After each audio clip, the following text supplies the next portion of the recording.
Coming to the next lecture of the classification of elements, let us first of all define periodicity. Question number 1 of this lecture: define periodicity and give its cause. Answer: periodicity. It is defined as the phenomenon of recurrence or repetition of the periodic properties of the element after regular intervals of 2, 8, 18 and 32. So it is the repetition of the periodic properties of the elements after regular intervals of 2, 8, 18 and 32. Now what is the cause of periodicity?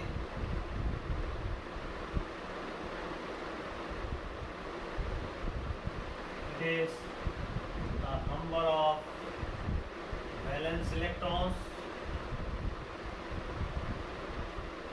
which become same after above magic numbers. Since properties get repeated after these numbers, so they are called as magic numbers also.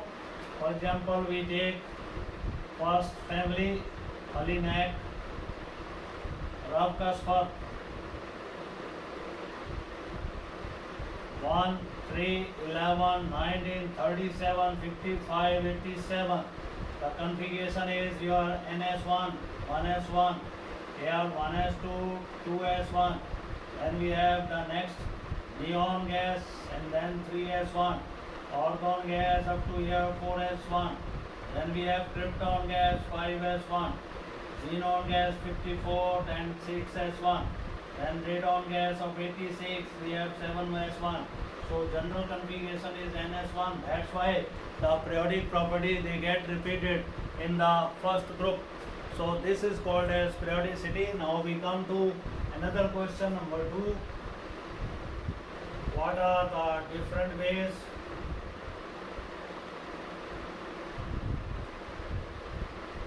of measuring atomic radius and express variation of atomic size in periods and groups? The answer is atomic size is expressed as number 1 covalent radius. Then we have van der Waals radius.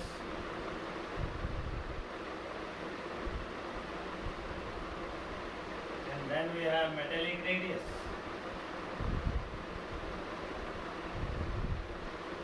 If we define these 3 methods of measuring atomic radius, first of all we come to covalent radius. Covalent radius, it is defined as the half of the distance between the center of the nuclei of 2 atoms which are held together by means of covalent bond. When 2 atoms they are held together by covalent bond, means they are forming covalent bond, then total distance between the center of the nuclei of these 2 atoms which are held together by means of covalent bond, that distance is divided by 2, will get covalent radius of those atoms. So what is covalent radius? It is defined as the half of the distance between center of the nuclei of 2 atoms which are held together by means of covalent bond. So this is covalent radius. These are the 2 nuclei of hydrogen which are held together by covalent bond. Half of the distance from here to here, and then it is half. It is 37 picometer. This is called as the covalent radius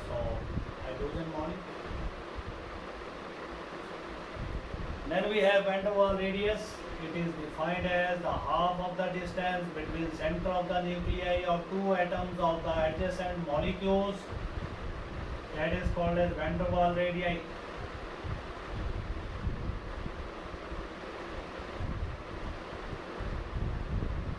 Since van der Waals radii is always larger than the covalent radii, so it is generally measured in case of the noble gases. That's why noble gases, they have the largest radii in their respective periods. Then we have metallic radius. The metallic kernels, they are lying more closer to each other. They are surrounded by mobile electrons. So in this case, the space between these two metallic nuclei atom will be less. So half of this distance is called as metallic radii. The metallic radii, it is defined as the half of the distance of the two adjacent metallic kernels, which are not held by covalent bond, which are held by the, you can say, metallic bonding. So this is metallic radii. If we see their order, van der Waals radii, it is the largest because it includes empty space. Then is the term of metallic radii. Although there is no overlapping, but it includes no empty space. Then we have the covalent radii, where the overlapping of the orbital is taking place. So radii decreases in this case. When we come to the variation of the radii in the group as well as in the period, when we move top to bottom in a particular group, the number of cells, they continuously increase. When the number of cells are increasing, the atomic radii, that also increases. So in a group, when we move top to bottom, number of cells increase, therefore atomic radii increases. So we can say variation in group, it increases top to bottom due to increase in number of cells.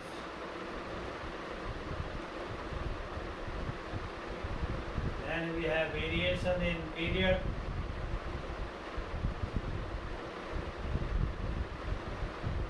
It decreases left to right.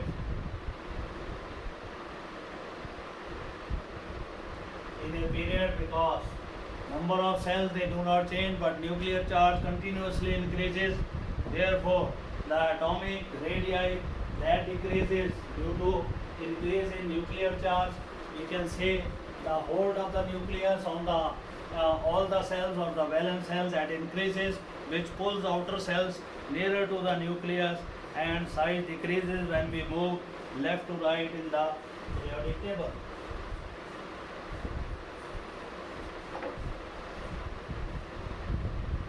So after discussion of atomic radii, we come to ionic radii. What is ionic radii and what type of ions are produced, and how their atomic ionic sizes vary. So our question number 3 will be define ionic radii, discuss types of ions, and various of sizes. So answer is ionic radii. Ionic radii, it is defined as the effective distance from the center of the nuclei of a ion, positive or negative, up to the outermost shell of electrons. So ionic radii, it is of two types. Number one is cationic radii. It is represented by R positive. Then we have anionic radii. It is represented by R negative. So what is cationic radii? It is defined as the distance of the outermost shell of electron from the center of the nuclei of a positive ion. That is called as cationic radii. And the cationic radii, it is always less than that of its parent atomic radii. The reason for that is a cation is formed by loss of electron from the parent atom, but nuclear charge does not change. When number of electron decreases in the atom, the nuclear charge dominates. Its force of attraction that dominates. Therefore, outer cell they are pulled more nearer to the nucleus, and cationic radii it becomes smaller than the parent atomic radii. Then we have anionic radii. It is the radii of, for example, we have NaCl. So from this center to this distance is R positive. From its center to this distance is R negative. So cationic radii is the radii of positive ion, and anionic radii is the radii of negative ion. And anionic radii we can define it is the distance of the outermost shell of electron from the center of the nuclei of the, you can say, the negative ion. It is always larger than its parent atom because effective nuclear force per electron decreases with the addition of one electron in the valence shell of the negative ion. Therefore, size of an ion, it is always R negative is always greater than R, and R positive is always shorter than R. This is parent radii.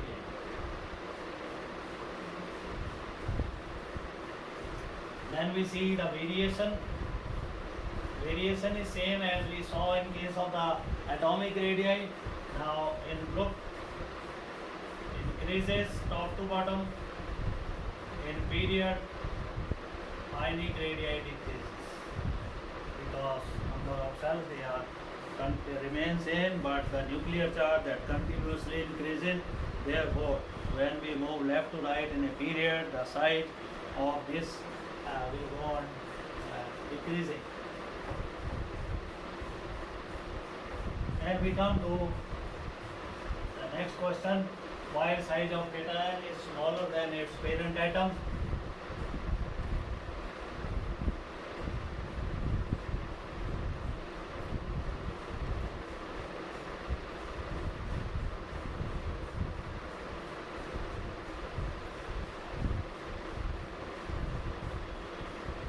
Let us take the example in this case, sodium.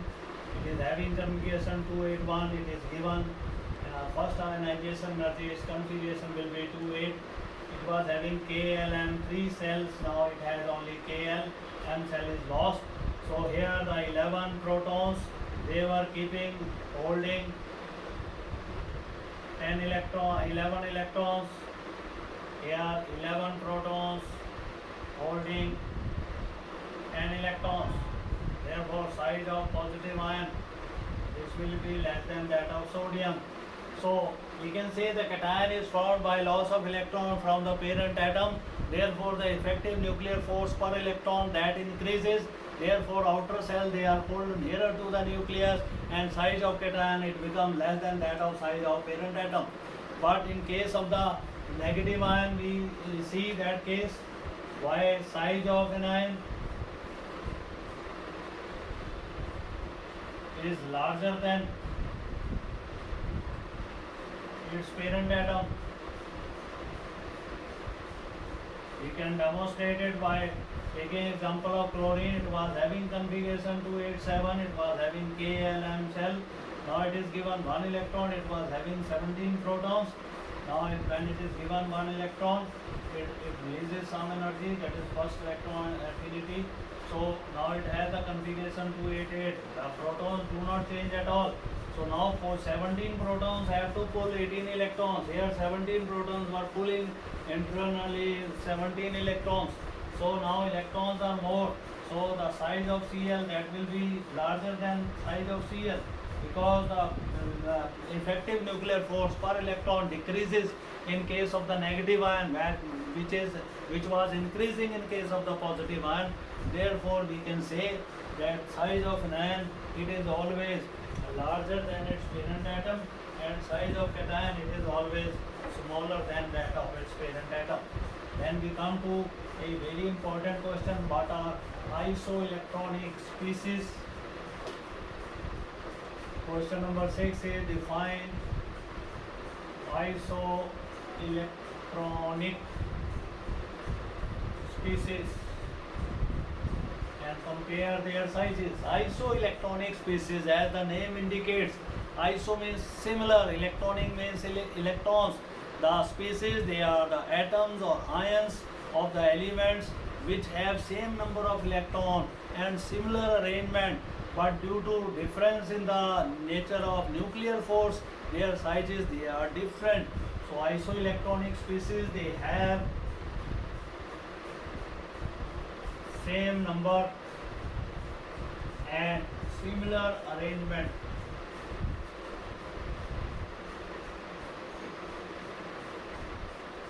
Of electrons, but their sizes are different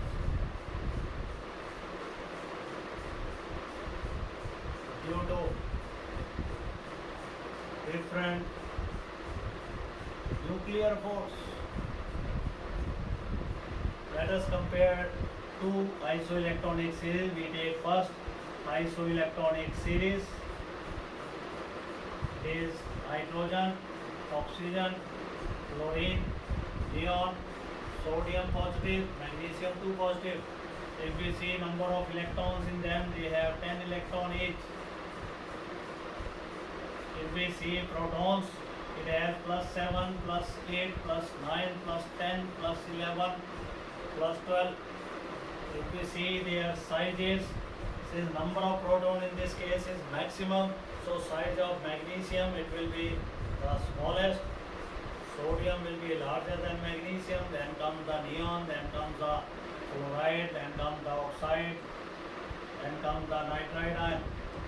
Similarly, we have second isoelectronic series, that is phosphide, sulfide, fluoride, argon, potassium and calcium.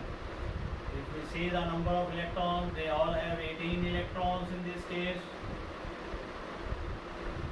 If we see the number of protons or nuclear force, in this case it is +15, +16, +17, +18, +19, +20. Since this has maximum nuclear force, so size of calcium will be the least. It will be less than potassium, potassium will be less than argon, argon will be less than Cl negative ion, then we have sulfide, then we have phosphide ion. So these are isoelectronic species which have the same number and similar arrangement of the electrons. But if we see their sizes are different. It is because of the fact that they carry different nuclear charge. The species which are having more nuclear charge, these species, they are having the small sizes, and the species which are having less nuclear charge, they have the large sizes, as we have seen in this case. So this is regarding about periodic properties. We have discussed the atomic radii, we have discussed the ionic radii, we have discussed the valency, we have discussed periodicity of the elements. Then we have the very important question: how do we name the element whose atomic number is more than 103? This is also a very important question. How do we name elements whose atomic number is more than 103?